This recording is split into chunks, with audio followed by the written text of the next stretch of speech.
Let's examine some stats since the OG Anunoby trade. Net rating after trade, plus 13.6, second in the NBA. Net rating before trade, plus 2.2, 11th in the NBA. The Knicks are 9th in offensive rating, scoring 117.3 points per game, and 7th in defensive rating, allowing 112.5 points per game. This places them among the top 10 teams in both offense and defense.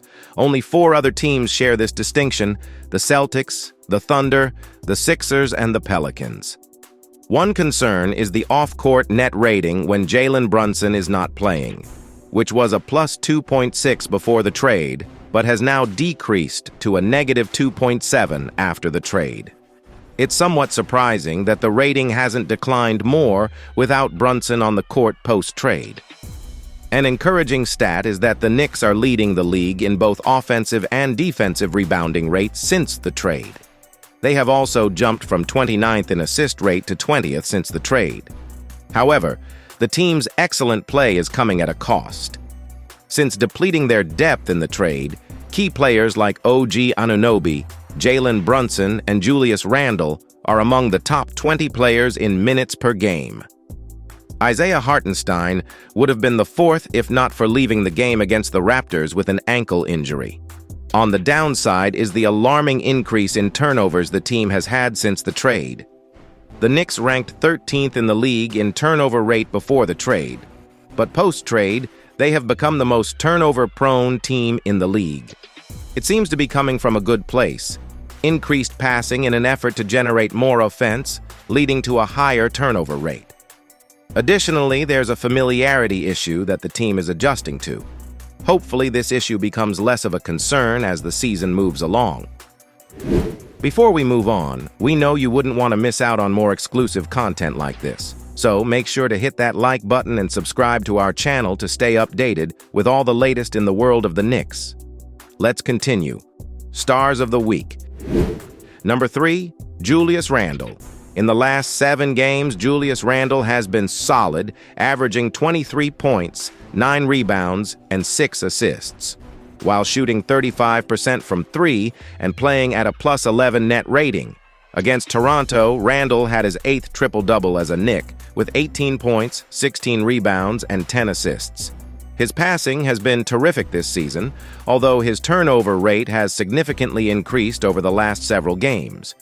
It is crucial for Randle to maintain quick decision-making when handling the ball. Opponents often employ a strategy of sending delayed doubles to his blind side, which tends to result in bottling him up and leading to turnovers. When Randle makes swift decisions, whether to pass or drive, he tends to be highly successful. Utilizing his unique offensive gravity, Randle, standing at 6'8", possesses the ability to see above many defenders, a perspective traditional point guards may lack. Additionally, Randle's proficiency in timely and accurate passing is backed by his strength. On another positive note, Randle's performance in three-point shooting has improved compared to earlier in the season, and he is now taking more attempts from beyond the arc. Number 2, OG Anunoby.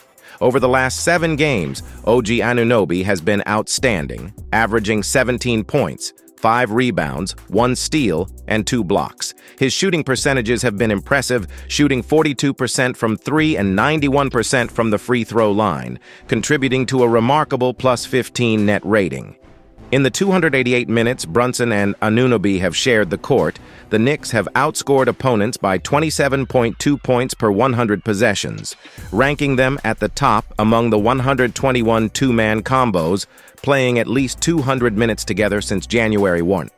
Another noteworthy duo is the wing combination of Josh Hart and OG, boasting a positive 30.3 net rating in 170 minutes, with an average offensive rating of 115.7 and an exceptionally low defensive rating of 85.3. To think that before his arrival, the Knicks were finishing up a month in which they were the worst defense in the entire league. OG has the unique ability to make life miserable for just about anyone he guards. Since the trade, among players averaging at least 25 minutes a night, OG Anunoby has the fourth-best individual defensive rating at 98.5, behind only 3 Cleveland starters. He aptly puts opposing players on an island, locking them up in jail. Or, as Tom Thibodeau said, he's really a defense unto himself. Number 1, Jalen Brunson. In the last 7 games, Jalen Brunson has been spectacular, averaging 30 points, 4 rebounds, and 8 assists, while shooting 49% from the field and 38% from 3. His net rating stands at a commendable plus 16.2 over this period. Notably, Brunson's playmaking abilities have seen a significant uptick since the trade, with an average of 8.4 assists, a figure that would position him in the top 7 in the league if extrapolated for a full season.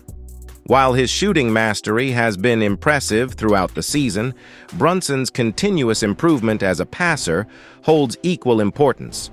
His commitment to winning is evident in various aspects, from leading the league in charges despite being one of the smaller players on the court to diligently enhancing facets of his game that directly contribute to team success.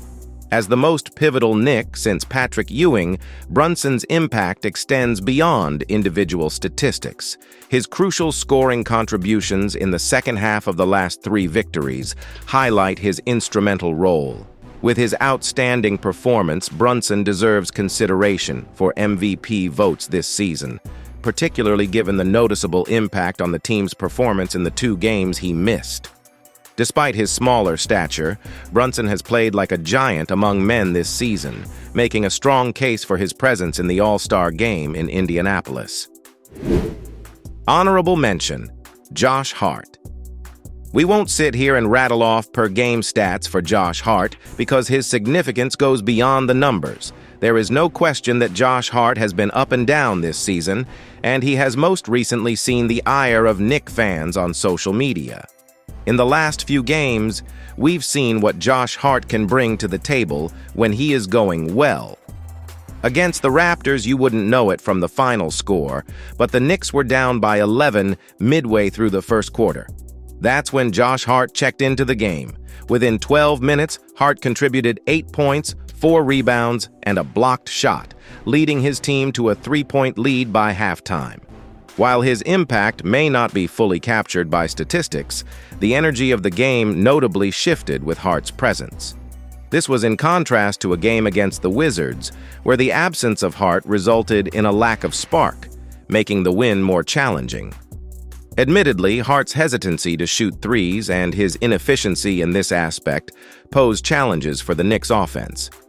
However, there is untapped potential in harnessing the electric Josh Hart seen during most of last season. It is crucial for Tibbs to manage his minutes alongside Donte DiVincenzo, especially considering Hart's potential struggles with knee soreness for the remainder of the season.